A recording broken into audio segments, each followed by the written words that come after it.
You're welcome back to our training on branding, positioning, and perception from recognition to remembrance. In the last two modules that we've looked at what makes a brand resonate. We've looked at how brands evolve over time because of innovation, business process re-engineering, process improvement, and all of that. I was also seeing how brands keep dying because they fail to innovate, they fail to diversify, they are not flexible in their operations, and they are lethargic as it is. So, in all, the brand itself is a question of the life that you put into it. Now we'll talk about how to create an enduring brand in this particular module, and we'll see how creating this brand itself can help you stay healthy as an organization. And I'll dive straight into it. And these are the two major things we'll look at in this stage, is to see how we can give our brand an identity. An identity is a kind of a recognition that is attached to a person or a personality. So one of the first things you might need to consider is how to bring life into your brand, how to give your brand an identity so that whenever you go to the market, you're sure that the visibility will be there. And one of it is to visualize what you want them to see. If you are able to visualize what you want them to see, chances are that you will be sending the right message to the customer, so to speak. And visualizing has to come about setting up vision statements for your brand. I mentioned earlier that businesses that are able to transit from looking at themselves from the position of offering products, services, and solutions into creating a lifestyle and building relationship and followership. That is what would make a brand grow more than a feature provider, but more of a benefit provider. So the first thing you might need to look at is to visualize what you want them to see. And what do I mean that what do you want them to see? When you have an experience with your customer, what impression do you want them to leave with? These are the things that you have to start to think about, and it goes beyond the immediate feeling. It's futuristic kind of feeling.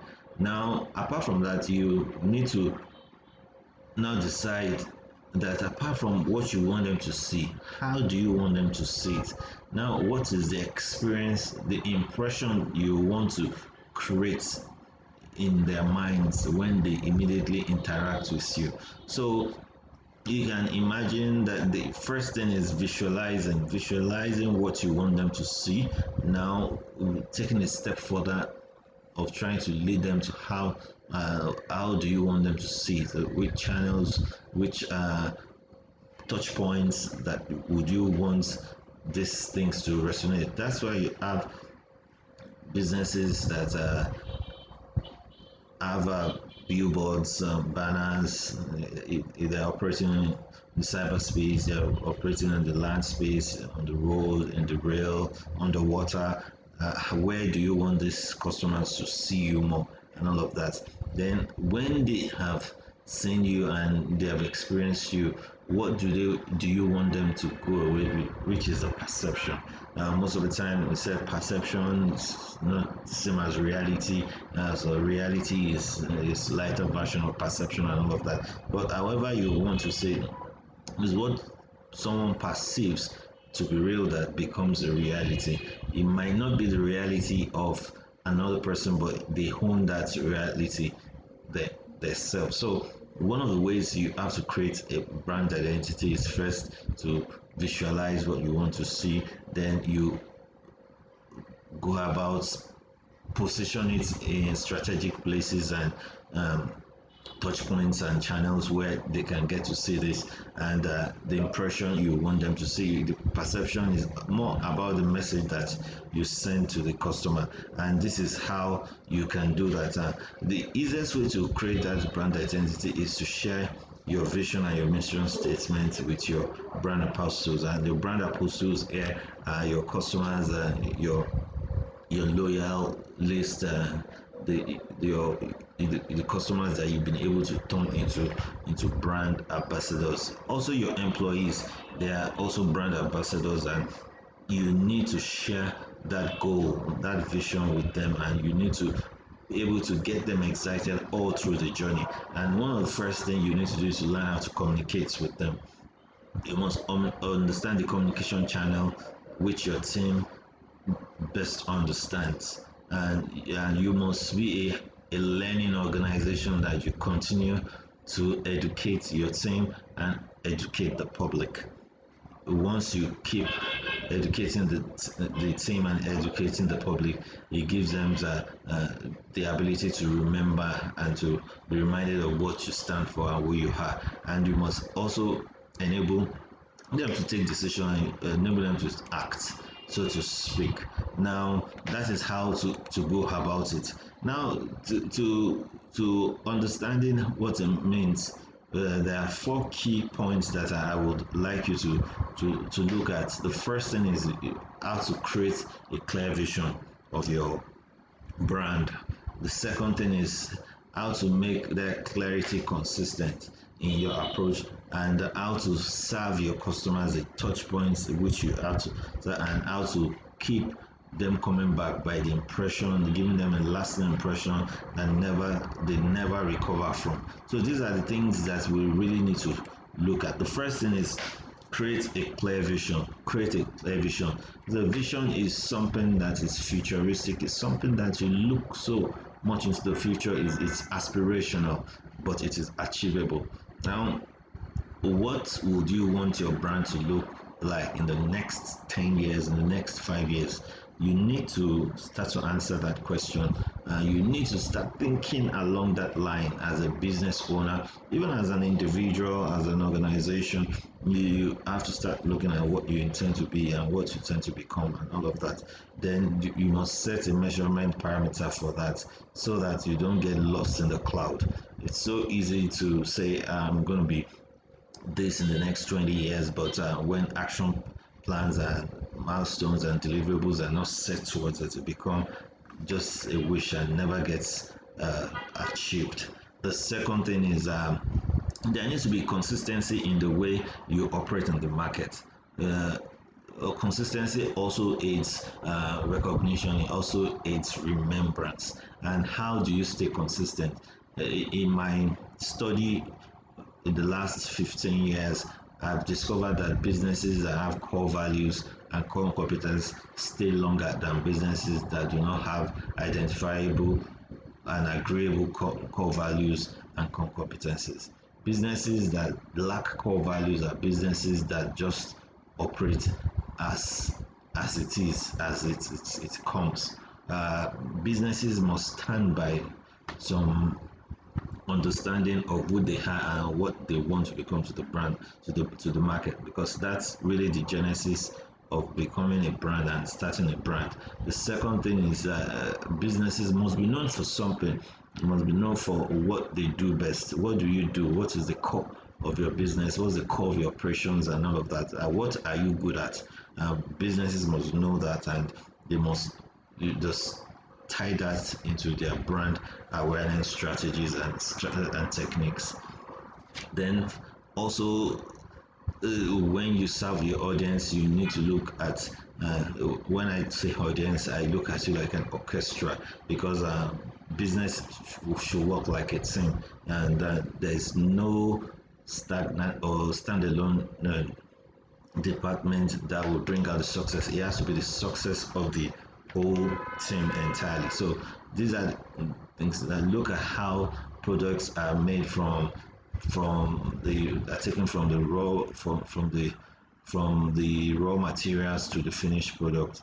There must be a consistency about that, and that is the delivery process too. So you have a 360-degree view of how your business operates and wind your branch around it. Another thing you have to serve your audience truthfully is by learning how to create feedback loops to get first-hand information that will impact your business and impact the growth of your organization. These are some things that you might need to consider when we're talking about brand management. And also we have to look at how we increase and serve our audience in a way that is much more truthful and which really falls on your core values as a whole, and your least viable product.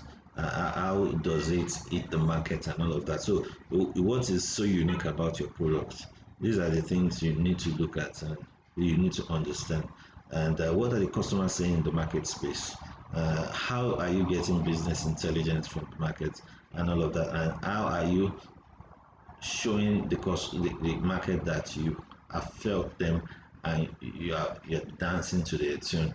These are things that help brands resonate in the hearts of their customers and help their customers get the best out of it. And lastly, there's a way you need to do so that every interaction with the customer is an exciting one. There's a new trend. CX is customer experience. Customer experience as what goes beyond pain points, touch points, and the channels and all of that. It's a combination of everything.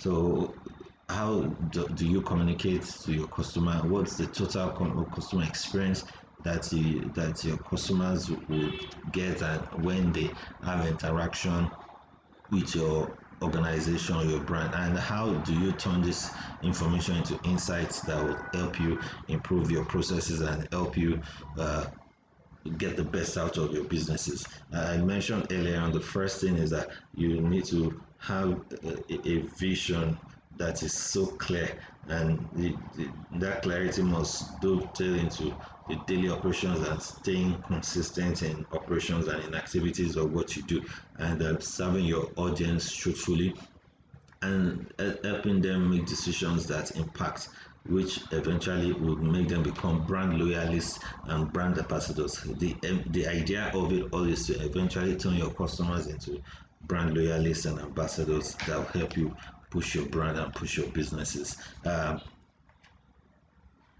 In earlier on, I made some promises, and I said that I would be talking about some positioning tactics, strategies, and techniques that organizations use to eventually stay in the mind of the customer. And I had mentioned about the vision statement, which actually has to be more of internal strategic thinking.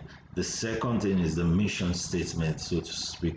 The mission statement, it shows more of the operational plans and activities and how you intend to move within the market space. If you look at WhatsApp is building cool products that everybody will use all over the world. That they want to be global from the inception. They want to be global. So when they want to be global, they want businesses and individuals that stay on their platform have a form of uniformity so that they can have an interesting experience across all platforms, and that is interesting for WhatsApp, and that is what they're doing. If you've been following the news lately, almost on a yearly basis, WhatsApp interfaces old operating systems that do not align with their growth plans and all of that. So you can whatever is not cool, WhatsApp is not taking it. That's what it means, and WhatsApp expects everybody to move towards the trend at which the whole world is moving. And also, that's what Google does too. Google helps us. It helps us arrange information in a logical way, so that whatever we're looking for, we can get it in Google. So Google wants to organize the world's information and make it accessible, universally accessible. Now, in making brand work, the second thing is to understand the mission. Let the mission resonate and let it improve. Then look at these other ones. Like I mentioned earlier on, Coca-Cola, as a producer of cola drinks and other beverages and even water. But while doing that, they inspire people, and they've done that by investing in events and entertainment and corporate social responsibility and all of that. So you know that Coca-Cola is a socially responsible organization. Apart from the fact that they are bringing refreshment, they are also bringing hope to the people around us, and that is what we intend to do also in Rose Window Consulting Limited. We are a growing multi-business service provider, and what we do is to help businesses grow by understanding the models that best suit them and helping them bring out processes and procedures that aids these models to grow. We of course have businesses with commercial and corporate customers, and we help them develop better offerings in the market space. Yeah, we're here now.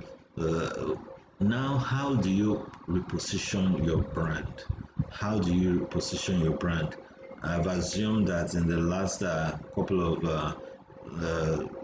minutes that I've been speaking, I assume that your brand has been doing fantastically well. And for those whose brand are still struggling, I think it's time you pay attention to this space. And for those whose brand are doing well now, this might also be important for you to look at. There are some activities that will go around in this workbook. This is where the workbook starts from, and this is what you should do immediately after this presentation, and have a review and come back and revisit these questions when you are taking them one after the other. The first is you need to list 5 things that you want your brand to solve by creating an enduring brand identity. And after that, you might need to list 5 solutions that will bring into the market space. Today, businesses are thinking about solutions and not solutions, solving solutions and meeting needs. So you need to figure out the solutions that your brand will be solving, and also how would your business stand out. How will your business stand out in design, in logo, in culture, in values, in core competencies? You might start to look at all of that. Then you might need to look at how to make your brand become a better brand, a brand that is remarkable, that is highly rewarding and has value. These are the things that you might need to work hard to. Then from there, you might now have to carve your vision statement. After carving your vision statement, look at it long term, make it aspirational, make it believable, and make it achievable. Then you have to write out your mission statement. A mission statement is an action plan that is tied to that vision. We want to make sure that we provide business models that are growth enabling, and we want to make this business work with adequate processes and procedures that are seamless, that are easy, that are friendly to use. Then you might need to list 5 major things that you want to be known for in your offering, and that shows the core competence that you bring into the market space. Then that would take us to the final space where you have to think about your core values.